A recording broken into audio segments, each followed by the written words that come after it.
that knows that love I deserve. As people, we put walls up because we are afraid of getting hurt. As people, we put our hearts on ice because we've been hurt by our past. Not necessarily always a relationship of love. It's been a family member, a friend, or just being disappointed about life, period. I am she that went on dates alone to understand me. I am she that understands my power. I am she. Hello, everybody. Thank you for tuning in to Testimonial Tuesday. As always, this is your host, Sheena Gadine, the author of The Mask Behind the Mask. And we have my co-host, Lyrica7. No, you can't see her today, but she is here with us by auto. Woohoo! Hey, guys. And we definitely have an awesome, spectacular guest today, Miss Snm. Oh, sorry, let me correct it. Snm Jones. Listen, eyes is messing up, things be all screwed, but Miss Jones is in the building. How are you today? I am doing relatively well, a little tired, but that's about it. But absolutely, it be that way sometimes. We don't have to do the 9 to 5, and then you come in, and now we promoting the the other job that you have to do. That's right, the hustle. So, we still got the hustle going, yes, right? Absolutely.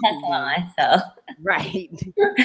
So could you tell them where where you're from and what you do? So I am originally from Milwaukee, Wisconsin. I currently reside in Virginia. I technically have a 9 to 5 that I probably won't talk about. However, I do like writing. Writing is a passion of mine. And so my genres are horror, thriller, suspense, and nonfiction. And yes, I did say horror because I was a horror fan first and foremost before I started writing any of these books. Oh, wow. Horror. Yes. Horror's like, I could, as a kid, horror didn't get along. Don't like it. Don't like horror movies. Don't want no parts of it. It just was never my thing. I don't like all the gushy, gory blood. Like, that just doesn't work for me. Like how they have Freddy Krueger? Like, no. I love Freddy until they kept remaking them, and then it was like, this is trash. No, don't like no parts. No parts. Nope. So I would just say this. I'm that kid who, when my mother told me not to watch Exorcist, if you ever seen that old Exorcist movie, it scared me and that intrigued me. And so I know, most people run away from things that scare them, and instead I tend to run towards things that scare me. Wow. So that's how I started watching horror, because I couldn't believe I got scared. Although I was sneaking and been hiding behind the couch watching this movie, and then I got caught, but that made me want to watch even more. So I ended up watching it on my own, and I was still scared, but that's actually what triggered my interest in horror itself, because I was like, oh my God, something scared me. This is a whole nother reality. What is this, and why does it scare me? So it's right. See, she's like them kids that you tell them not to do something, and then they go do it because you was told not to do it. Yeah, I'm the kid where you say, don't push the button. And I want to push the button. Can I push the button? So we'll just say I had some bumps and bruises growing up, because as my mother said, a hard head make a soft behind. And so I was that kid who had the hard head and apparently the extra soft behind, because I got lots of whoopings. It worked out. So that's interesting that you're talking about that, because I actually was just asked to write a poem for a horror flick that is going to be starting to film next year. I think they're going to start filming it spring of 2022, but that's interesting. Well, if you need some assistance, see how it works. Yes. You can holler at me, because I'm a huge fan of horror. And as a matter of fact, some of my first poems were horror-like. Wow. Where my teacher in English back in high school thought there was something fundamentally wrong with me. Although there was nothing wrong with me, but she did think something was fundamentally wrong with me, because she couldn't understand why I kept writing horror poems. So, it was just, once again, it was a fascination. So Awesome. Okay, So now I is know who that to call. right? So the horror poses what got you into writing horror stories? technically, no. My very first book that I wrote was about a pony. And I was in third grade, and I basically wanted a pony. And my mother told me, "Don't you ask me for no pony," because we was at the petting zoo, and I was like, "Oh, I want a pony." And so she told me, "Don't ask for one." So I didn't. I wrote about one, about a little girl who wanted a pony, and how she asked everybody but her mama for this pony. And so my mother, she caught on to it, and she was like, "That's still asking me for a pony." And I said, "Well, I didn't ask you for the pony. I wrote a story about a girl who wanted a pony." And that's when she knew I was going to have a soft behind. She said, "You just don't listen. You just like whoopings."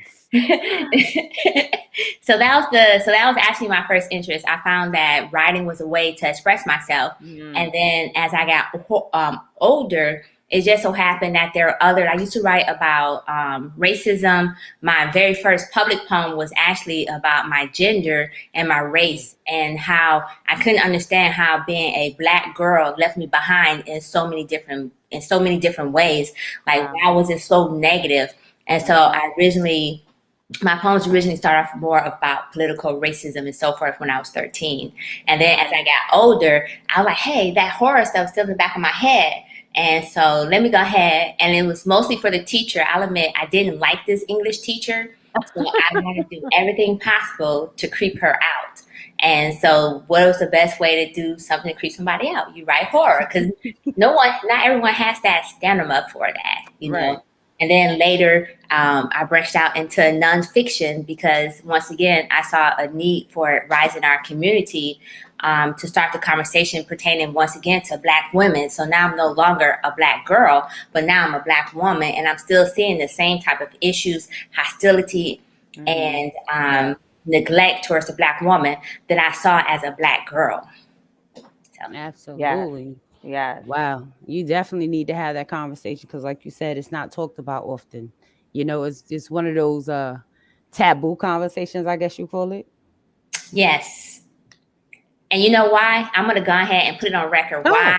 I think it's because oftentimes when we talk about the Black woman, it's because we've been portrayed a certain way for so long, Hmm. or we're expected to be a certain way for so long, that when we finally say we need help, or when we finally say, wait, we matter, we care, then it becomes, oh, the Black woman is whining, or the Black woman wants attention, or she's selfish, or she's this, or she's that.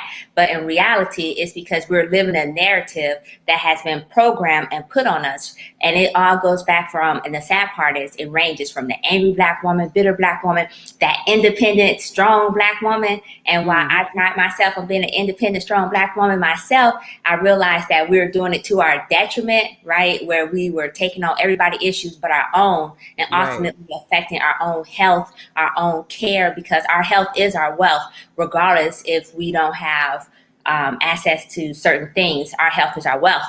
And so, but all these stereotypes and narratives has been put on us. So we're put in a situation where there's really no win for us. It's like we're either this or we're that, versus recognizing that we're a three-dimensional person with wants, needs, and so forth ourselves. But instead we're characterized as like these caricatures, right? And so Right. it I, was, th- I think also that also stems from people's intimidation because they intimidate us.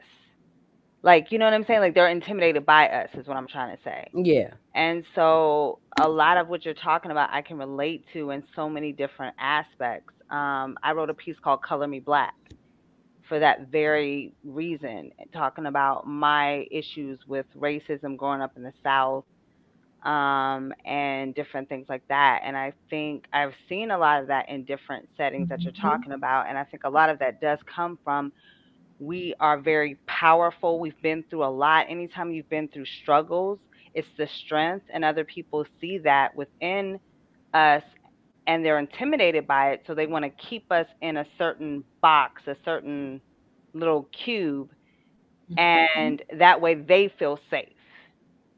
And Yeah, it makes so, them comfortable. yeah, so what you're talking about is it's definitely true. but let me ask this question. why are they so intimidated? Let's say we did survive, we do have this strength, but what causes so negative reactions to us?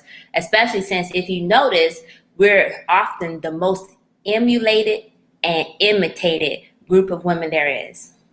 So why this? It's like a love-hate relationship. So what causes that? Even when they recognize that we have overcome a lot, but they still feel that intimidation.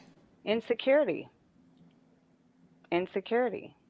That's Mm-hmm. exactly what it is. People, you can love something, just like people, you can admire something, but then you can also attack the very thing you admire.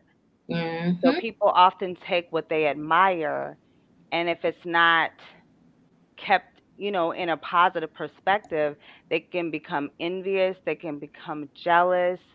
Then the very thing you admired, you want to tear down and see it destroyed because of your own insecurity. That is true. So now let me ask you this question. I know, but I just No, this is great gotta chat. ask questions. So let me ask you this question. So knowing that, how do you explain that when it comes between the black man and the black woman then? How can you explain the animosity that we've seen such an increase in between the black man and black woman? Is it still rooted in insecurities? Is it still rooted? What exactly is that rooted in? Well, I think it's a combination of things. I think it's a combination of not just insecurity, but if you go all the way back to slavery and all the things that have been done to insert divisiveness within our Yeah. own community to help break us apart. I Yes. mean, we have so many different things, not just in the relationship between women and men within our communities, but also colorism, light skinned blacks and dark Mm-hmm. skinned blacks. I mean, there's so many different combinations of things, but it's all inserted to create divisiveness because, again, like I said, you tend to fear things like if we were like just think about it, like back in the days we had our own communities, we Yes. had our own banks, we didn't we were self-sufficient. So what happened, there were things that were done as far as like there's a town that was completely drowned that was filled with African 42 Americans. times. Yes, like there's so many things that were done, Black Wall Street, like things that were done to destroy, to keep us from being unified, to keep us from being one. And so you have to create all these different narratives to keep division because, like the Bible says, a house divided against itself cannot stand. And that's exactly what you see. You see how all these little devices of division have crept in from different angles, different avenues, and we still are dealing with those problems from back then, even now in 2021. If we was in a coffee house, I'd be like this. Because that is right on point. That's exactly some of the ideals, thoughts, and narratives that I explore in Black Women Need Love too. Is like where did this originate? Where did this come from? What are the divisive nature that was put in place to ensure that not only do we stay divided amongst Black man and Black woman, but between Black woman to Black woman. Yeah. Right? Instead of us wishing Right. each other 100 and wishing success on each other, we're also tearing down the Black woman itself as a Black woman, right? Yeah. And so Right. you hit it on the nail. So once again, if we're in a coffee house, Absolutely. See, that's why she's my co-host. This is what you do. You gotta bring the whole shebang with you. I love it. Yes. So tell us about a time that you felt that you have a testimony to tell us about, because it is Testimonial Tuesday. So we're gonna talk about a testimony, then we're gonna get into some more about your books. Okay, so I will say this. Okay. I had to think about it. Because, sometimes you can share too much, right? And I knew it was Testimony Tuesday, and I was just like, what part do I want to share? What do I want to share? Because sometimes, you know how you have your book Unmasked, and you basically just reveal everything that you've gone through and so forth. Well, there are some things that I'm like, am I really ready to reveal all of that? Well, it's still some things I didn't give all details, but I gave the basic surrounding circle. You know Right, how right. that goes. So what I would say is that there was a point in my life where I was very depressed, and where and a lot of people don't know that, because for the most part, I portray that strong, independent Black woman. And, Right. so people didn't know I was depressed. They didn't know that I was suffering from anxiety, depression. They didn't know that my hair was falling out. I cried in the shower. I cried while driving down the road. They didn't know that, because all they saw was maybe the outside traffic. It's like, well, at least she got a job, or at least she has this, and at least she has that, without recognizing. And I hate to admit this, because I still don't understand how this happened, but I was actually a victim of bullying in the military. And it was one of those things where, and it was from my commander. And that's what made it so atrocious and egregious in nature, because I went to the command assuming that they were going to do something about it once it was brought to their attention. And instead, the command basically supported her and her position and was like, well, what are we supposed to do about it? She's your commander. And it was, and this actually, it was a form of isolation, where she went through a process of where she tried to isolate me, was constantly nitpicking and everything. And it was actually a lot, where it got to the point where I would go to work and I would have a panic attack. I would hyperventilate.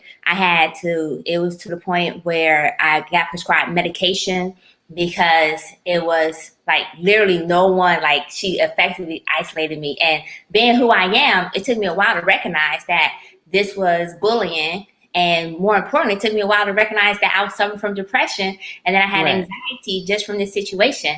So I'm smiling about it today, not because I'm over it, but because it still shocked me that I didn't even recognize it while I was going through it. And it was over a period of about 5 years. And I think the biggest part that disappointed me was other people recognized I was going through it. And when I asked for help, for help, no one was there, right? It was like I was drowning and no one saw it, or no one would even recognize that I was actually drowning.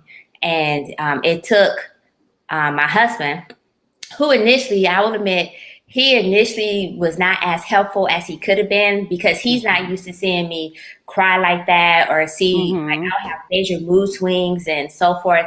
It wasn't until I actually blacked out one day and didn't know where I was, what I was doing, why I was there, that he was like, babe, I think you need help, Right. And so in our community, mental health is a serious issue. And as a matter of fact, we're less likely to seek mental health profession or assistance, because it's so taboo. It's like, oh, she cray-cray. Right. Or we making it up, especially as women. No one want to hear our concerns. No one want to hear what we're going through. At the end of the day, and this is unfortunate, the military teaches you to suck it up. And as Black women, we're also told to suck it up. Yeah, so it was like a double whammy, where I'm in the military being told to suck it up, but then I'm also a Black woman, and I've been raised to suck it up, because at the end of the day, we got to do what we got to do. Right. And so it took counseling, and this is when I discovered like positive affirmations. This is also when I discovered that, because we're less likely to take care of ourselves, because we still will focus on everybody else regardless of our mental health. And my physical health actually started going down. I was really sickly, and it was amazing, because I was like, every time you look up, something was wrong with me. But it was like I wasn't addressing the mental health issue that I was experiencing. And so we'll call that my safest testimony that I can talk about. A lot of times, as women, we tend to overlook that we're depressed sometimes. We try to put it else to something else.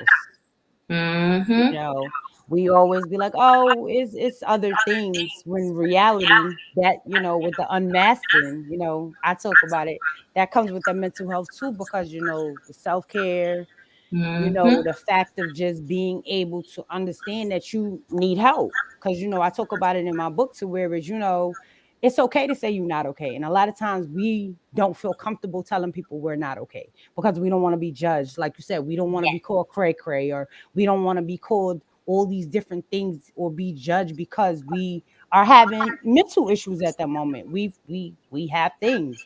And like you said, when you hold all that in, then it starts deteriorating your health. It becomes a health issue. because we're holding all that stuff in and letting it manifest and function in our body, and then it just turns into all this other mess inside of us. Mm-hmm. So So you I are definitely get it. 100% on point with that. And it's to be honest, it's sad that we don't recognize that mental health is actually a major issue in our community, and that it doesn't get the acknowledgement that it's needed. Because if we actually acknowledge mental health more than what we do, and don't criticize or don't critique or make fun of or whatever, then more people will be more likely to seek help. More people will be Right. more likely to actually recognize the sign. So for 5 years, I basically was suffering from depression, and it wasn't until I got out of the military and had my little blackout that I Right. know and get clinically diagnosed with it. That was amazing that it took that long, because the entire time I was like, no, I got this. I got this. Right. And when I went to the counselor, she was like, why are you here? And I told her, I don't know. But my husband told me I need to be here. Right. Mhm. And she was like, are you sure that's why you're here? I'm like, yeah, because I was told I need to be here. Because even then, I still was resistant. While I wanted to go to counseling, I was still resistant to what could she actually offer me that would help. What mechanisms could she give me that I can Right. use to make myself better, because at the end of the day, if I couldn't shift my own mind frame and shift my own perspective, and once again, I was putting it back on me, I still wasn't recognizing that I needed help. Right. But it's ingrained in us. It's ingrained as a Black woman. Like, you know, when you were a little kid, and I talk about whoopings a lot, so I'm just Right. gonna say it like this. And you get a whooping, and your parents be like, "Stop that crying," but they whooping you at the same time. Right. And you like, but it hurts. And you're telling me, so that's when we first get programmed that even though we're hurt and we're having a physical hurt, but we don't want to hear it. You know, we're programmed from a small age that we don't want to hear about your physical hurts from a small age. And we just Right. we didn't recognize that.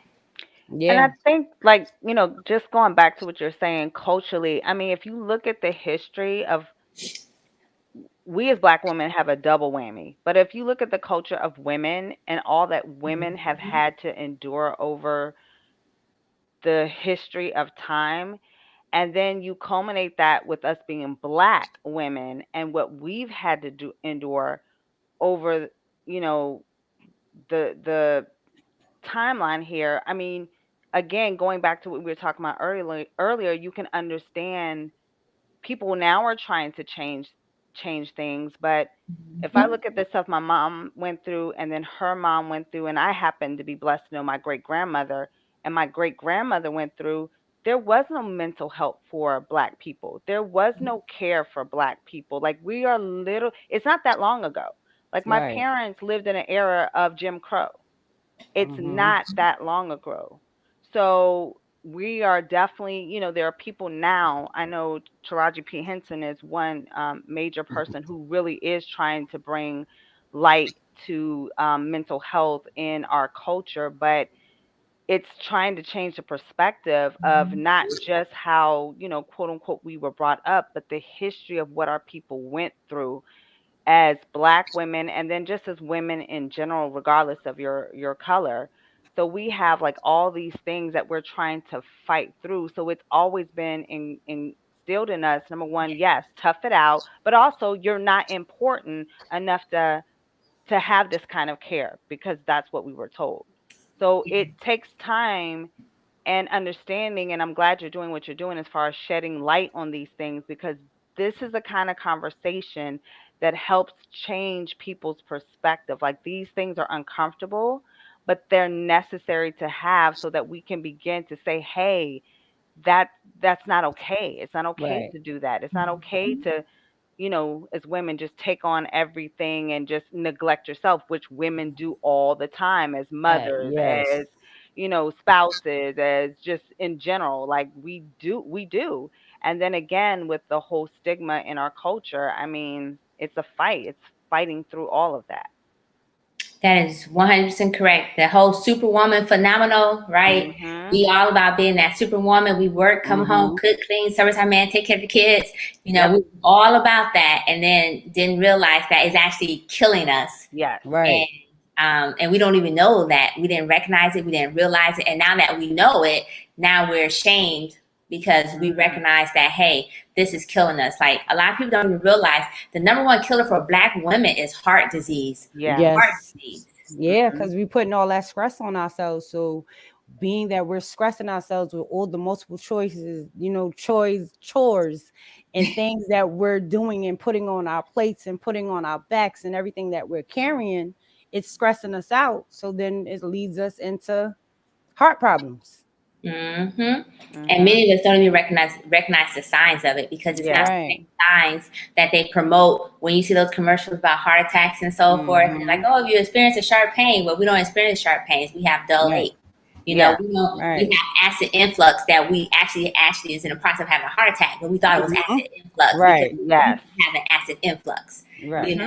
And so those are some of the things where this whole superwoman phenomenal independence is actually killing us, because we've taken it too far. It's a narrative that's been pushed on us. It's a narrative that we embrace. And then it's a narrative that's killing us because we take it too far. So, yeah, it's crazy, because it's just like, prime example, say you had surgery, you got one hand and you're still trying to function in the house. But unfortunately, if that's what you have to do, what else can you do about it? So it's just different scenarios of just life. But see, and this is where one of the things that I want to emphasize too. Remember that African adverb or saying it takes a village, and because we've come so far away from that, so in the past, if we actually were going back to the time where we demonstrated unity, it was a concentrated effort for everyone to help everyone. So if you had to come home and you had surgery, you had your neighbors bringing you super nasty casserole dishes, but they a bomb on making, and so you got 20 casserole dishes just sitting in your refrigerator, and you're gonna throw 20 of them away, or maybe a piece of, keep maybe a piece of one, but you thankful. Well, you gonna make your kids eat casseroles. Let me stop playing. We gonna make the kids eat the casserole because we can't waste no food. I was about to say. We can't waste no food, so we gonna have the kids eat the casserole. And so with that being said, though, this village concept that we've come so far away from is where we kind of need to go back to. Because when you look out for one another, when you assist one another, when you uplift each other, then you end up uplifting your community as a whole. There's a reason why everything is put in place to be divisive to us. It's so we can't have those Black Wall Streets. It's so we can't have those towns that are successful. It's so we can't have healthy communities. That's why they promote certain things. And we promote it ourselves because we've been programmed to promote it, mostly because we've heard it our whole life, and it continues to just be a reiteration of itself. But I think that if we go back to that, it takes a village concept, then it'll be a lot better. Even the organization that I volunteer for, TC Youth, our theme is literally, it takes a village, because it does, to raise the kids, to stand in where the parent can't necessarily stand in because they're either at work or they're busy or there's something happening, standing as an advocate for kids and so forth, because that's what we need to go back to. Yes, absolutely. 100% agree. Yeah, absolutely. But what's crazy is so many people are so for self, and their mind is on self and self, just about them. That is part of the problem. And that's why we can't, people are not uniting and, working together and be the village, because people are so focused on themselves and what they need to do. And instead of, like you said, the village, because it took a village to take care of me down south, but unfortunately, that's not how life is. I want to point out one thing with another reason why we no longer have the village concept. Let's look at America in general, right? Everything they do is meant to divide us, not only amongst race, but class, and then colorism, and everything's meant to divide us. Like even this latest argument about vaccinated versus unvaccinated, right? It's another way to divide. So there's always something that's being put in place to try to divide us as a community, and it's like the half and the have-nots, right? So that was one division. And then it was like dark skin, light skin, there's another division. And then now you got vaccinated, unvaccinated, right? That's another division. But it's where we're constantly being programmed to be divisive, what society wants, because the way you benefit is through chaos. Let's be honest, capitalism benefit through chaos as well as through division. Absolutely. And Yeah. that's why they keep doing what they doing, to keep us divided. And like you said, chaos. Chaos makes the money. So if we as a community can now start looking inwards, right? If we can start looking inwards, then then that becomes a problem for them. Because once we start looking inwards, we're more likely to unify. And like Hoover said, the greatest threat to national security was Black unity. And you would think, why is that the greatest threat to national security? It's because it wasn't the greatest threat to national security. It was the greatest threat to white supremacy, in which the so-called America National Security Foundation, was built on. Right. And so that's why Black unity is the greatest threat. So it's like, if we have unity, once we have unity, we also get, we'll start buying Black, building Black, owning Black, shopping Black. It's a whole slew of other things that has cascading effects that equals Black economics. And then we have Black economics. You know what you get?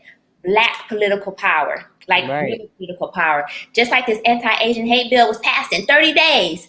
We still can't get the anti-lynching law passed. We can't even get the George Floyd Policing Act passed. There are so many things that we still can't get passed because we don't have that economic foundation and that the Asian community had, right? And then they also have backing from the Asian countries because they're like, okay, well, we know that they have roots somewhere else. So let's go ahead and pass this, So in 30 days, anti-Asian hate bill was passed. I was like, wow, this was amazing. This was almost faster than Amy, what's her name?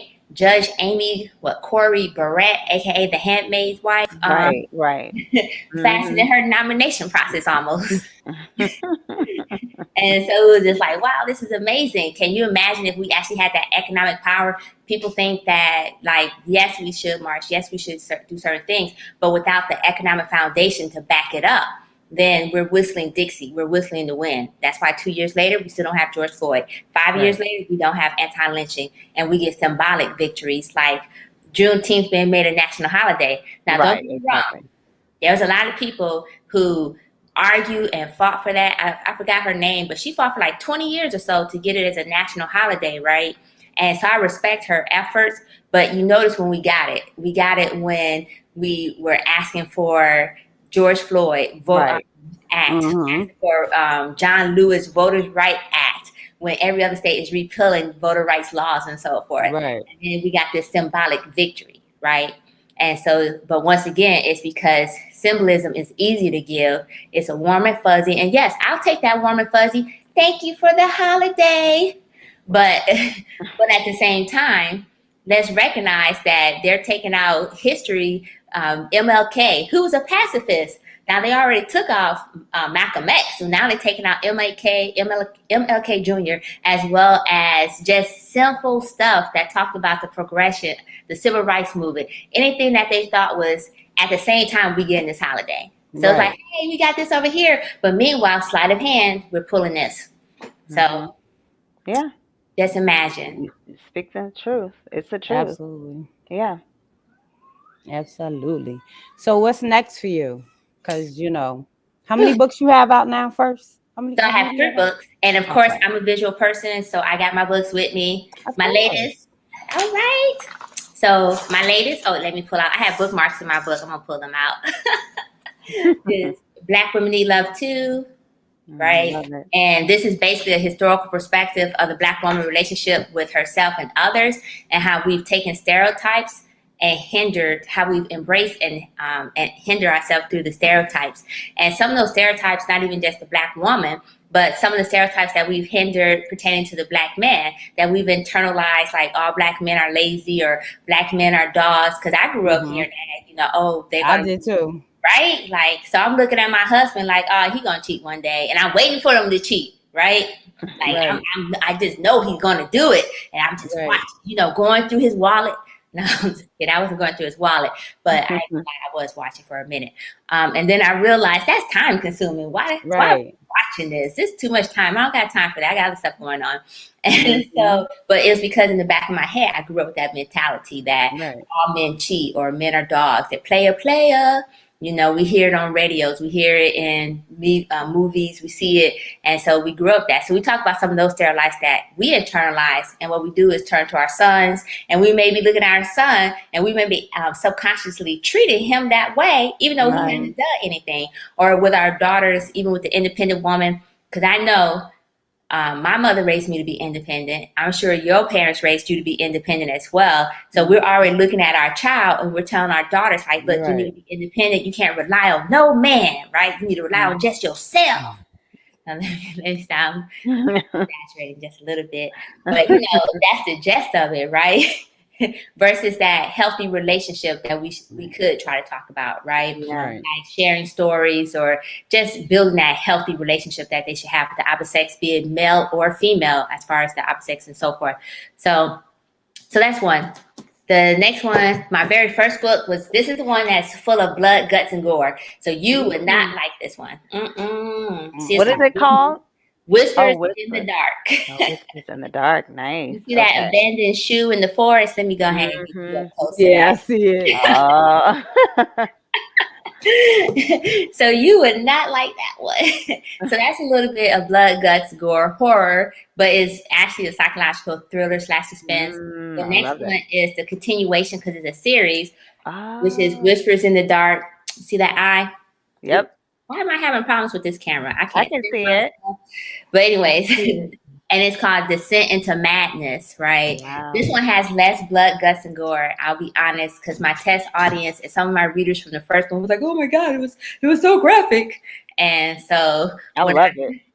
So when I started writing the second one, I kind of removed some of the graphicness out because the goal is to put you in the story. Like I want you to feel like somebody whispering in the back of your ear. I want you to feel the hair on your neck rising. And when you go to bed at night, when you hear something creak, you're like, "Oh, snap."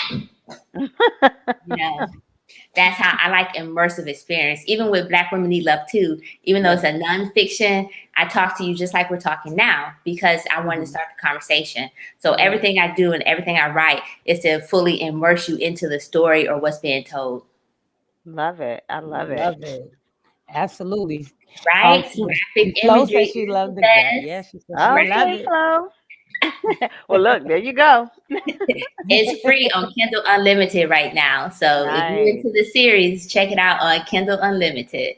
Whispers in the Dark by Snm Jones. I personally love it, but I was that kid behind the couch, like,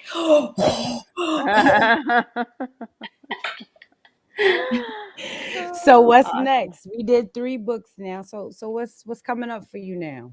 So I'm working on another series. And I'm working on the prequel to The Whispers in the Dark because everybody want to know the backstory. You know, how did they get to this point? How did the killer become the killer? How did the person who saved the day actually save the day? But I want to be honest, my books are very realistic. So there may be saving of the day and there may not be saving of the day. I'm just going to be honest there. But, you know, how do they get to this point? So I'm working on the prequel and also working on my Devil's Angels book. My first book is called Greed. She's an assassin, female assassin. Someone told me that I was basically a serial killer that get paid. And I was like, you know what? I do have a fascination with serial killers.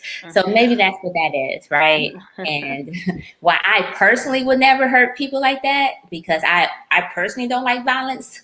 But, you know, yeah, so it's a female serial killer featuring Black woman. Look, that's her alter ego. You know what? It could be because people be telling me like, "Are you writing yourself into these stories? Are you?" And I'm just like, "No, I'm just getting the voices out my head. That's all." Right. Make them look twice. Right. And then, but I'm hoping to publish another nonfiction soon. I really enjoy writing nonfiction. I enjoy sharing data, so to speak, that may have been lost to us because we already know that certain information we're not told in school. And unless we go and seek it out for ourselves, then we're not told that either. So why not put it in a form where it's conversational and also enlightening? I knew I wasn't crazy. So you aren't the only, so I'm not the only one hearing voices, what I'm hearing here. And so that's what I have next up. And, you know, super excited about it. And I'm excited for you. Like, do you Yeah, have any definitely. dates on for your books to come out, or or are you, just kind of letting it flow, and when it's ready, it's just kind of ready? so originally I had a date for the next nonfiction, and we'll just say I blew that date. I have no idea what happened. I got distracted. I can make lots of excuses. I procrastinated. I don't know what happened. So that will now be coming out, but hopefully by December, my next book will be out. So I'm just Okay. going to put a I general mean, end of the year. that sometimes happen. Like, we give ourselves dates, Listen. and sometimes it just doesn't happen. It's Yep. like, especially back to us having 20 different things to do, because we're Mhm. not just writers. We're parents, and we work, and all these other things that come with it. So sometimes it happens, and sometimes, like I've gotten to a point to, I don't really set myself on, like, deadline dates sometimes, until Mhm. I really can get focused on it and say, all right, this is going to be done with this amount of time, and this is what it is. Right. But when I know I have a crazy schedule, I'm just like, okay, we're going to work and pace this and try to focus and work everything in. Right. And that's basically what's happening at this point, is where I just need to figure out where everything fits in and see where I can go from there. Because at first I was like, oh, I'm going to make this deadline. And then Mhm. some things happened, and it was like, snap, we in September.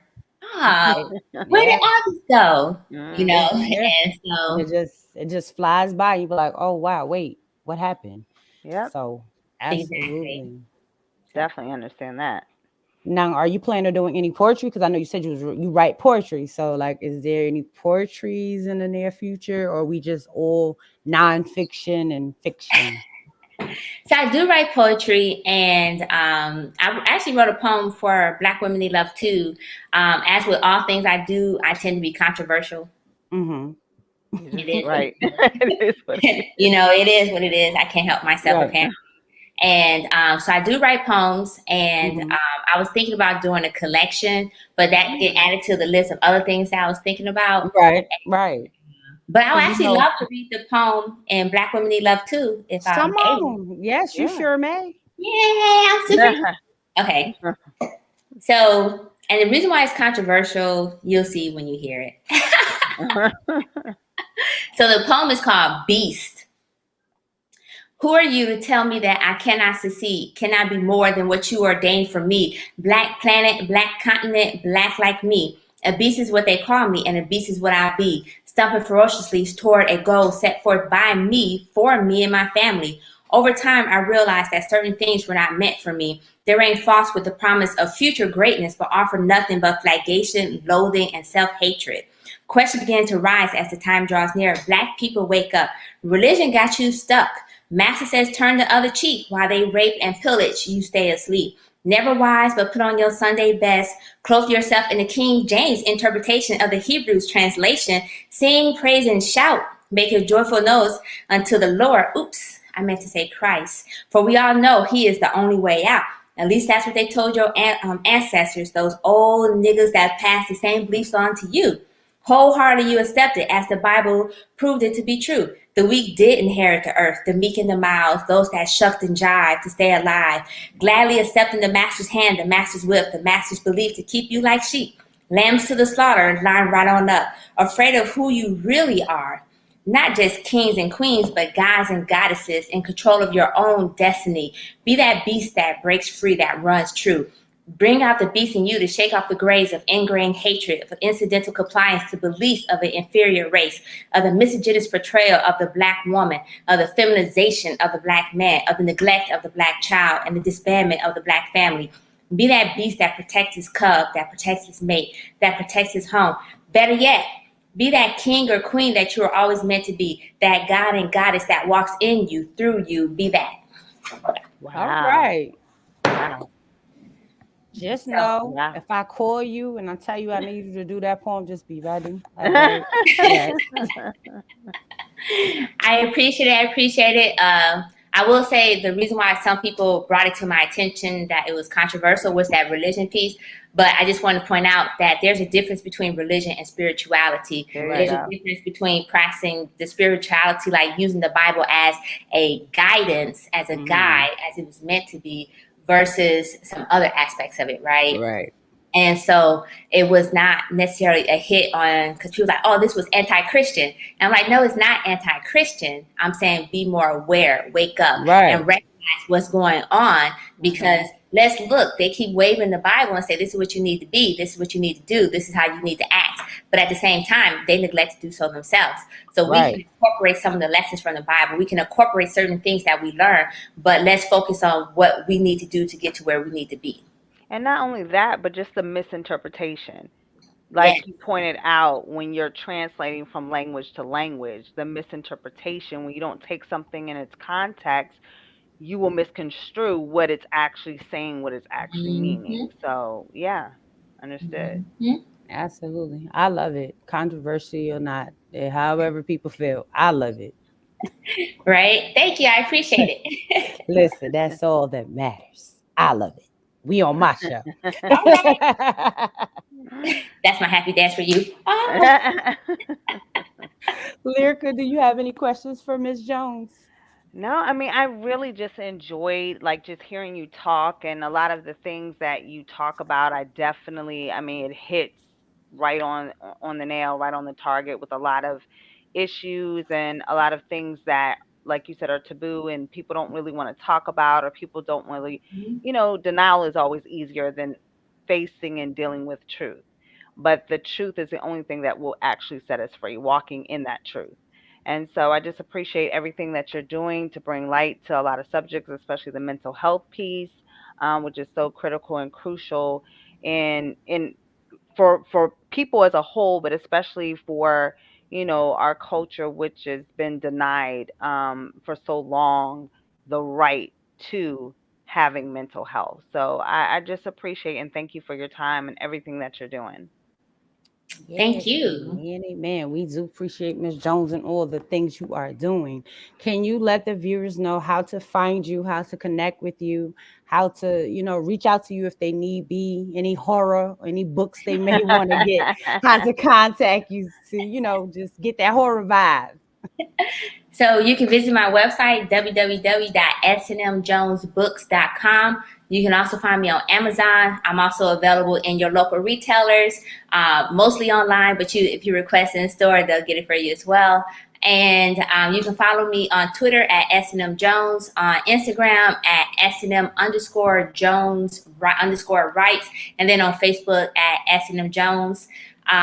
Or you can shoot me an email. I tend to reach out to people who, as in, I will respond to the email. I'll admit it may not be right away, but you will get a response from me if you send me an email at snm@snmjonesbooks.com.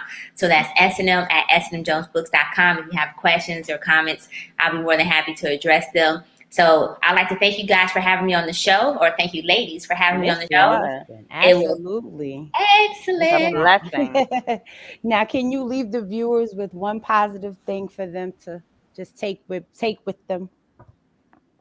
Okay, so this is what I would say. Every day you wake up, and every day when you wake up, that means you have a choice. You have a choice on how you're going to view the day, how you're going to move through the day. You can choose to be miserable to start your day, or you can choose to be happy. And when I say happy, because happiness can be considered a temporary state, content can be considered a temporary state. However, your mind frame actually affects how you go through the day and how you view things. So if you go through the day with a positive mindset, then you're more likely to find pleasure and joys in the day despite the hardships you may face. If you go through the day with a negative mindset, then you're more likely to notice when every single thing happens that feels like poop on you. So at the end of the day, you get to choose how you start your day. So choose wisely. Awesome, awesome. Lyrica, do you have any things you need to tell them about that you have going on before we leave the place? Well, one thing, unapologetically free. We have that. That's going to be this Thursday at 7 o'clock. And it's Um, free. and it's free. It's a platform to reach out to those who have gone through domestic violence, and even those who are still going through. It's a way to get resources, encouragement, and different things like that. We thank God for the leader of that, Pam. And also, we've mentioned a couple times, I do have my video release party coming out. It's called Yay! Oh my Yeah, gosh, I'm like, all right cannot then. cannot wait till this is over. But it's stressful. It's stressful, y'all. But it's Color Me Black, and it's basically my personal journey dealing with racism growing up. And so that video release party is going to be Saturday, October 16th. Yeah, so I will have like the video will be out, and I'll give people more information of where they can actually go view that and Yay. what they can do for that. So yeah. To include sending me a personal invite. Of course. That's cool. That's cool. Thank Awesome. you. Awesome. Lyrica, you want to leave them with a positive quote before we disappear out of here tonight?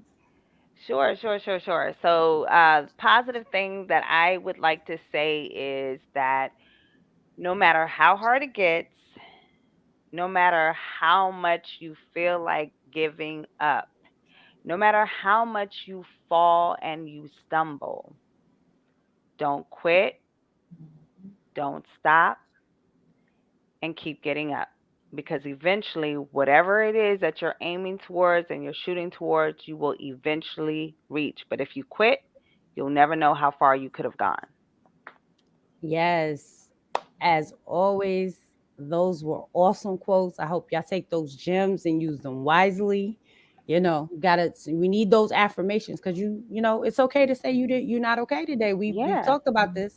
So take these affirmations and use them what they could be used for, because a lot of times people choose to quit on themselves because they feel that nobody is there rooting for them. But always remember, us over here, we're always rooting for you, because we're not going to quit on y'all. So just always stay faithful, stay prayed up, keep your spiritual going. And remember, don't quit on yourself, because you're the only person that really, truly can keep yourself going.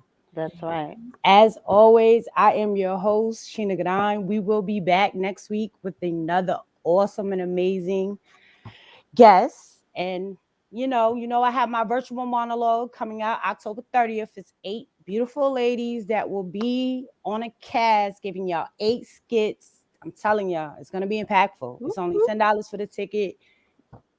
Just reach out to me. You can either PayPal me or Cash App, and it's only $10. I think you spend that on food. Just saying. It's a lunch. But I just ask for y'all to just think about it. Come through. It's going to be a powerful, impactful virtual monologue. And it's also based off my very first book called The Mask Behind the Mask. I thank y'all. I appreciate y'all for tuning in. Please share, like, comment. Make sure we get Mrs. Jones out there. We need some more, we need people to go into her website and buy them books, buy up. Listen, I'm just saying, But we love y'all. Y'all have a great night, and we will see y'all next Tuesday. Tune in. Have a good night. Join hosts Sheena Gadine and Lyrical 7 for Testimonial Tuesdays for 3 Tuesdays of each month. The testimonies that their guests give are not only life-changing, but they are also powerful and emotional as well. So please, join us